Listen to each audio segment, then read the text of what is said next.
All right, I'm going to show you a super cool thing you can do with your iPhone.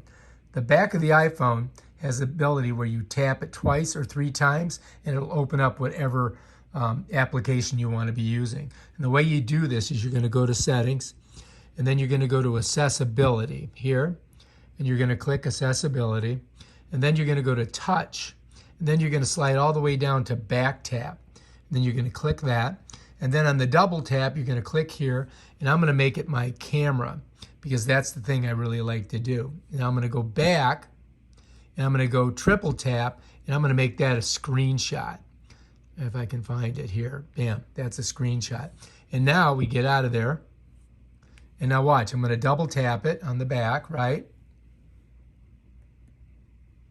Bam, brings up the camera. And I can immediately go to the camera. Now I'm going to triple tap it, watch. 1, 2, 3. And it just did a screenshot. Bam, done. Isn't that awesome? All right, if you like this video, subscribe to my channel and check out my other awesome videos where I show you how to do stuff. Peace out.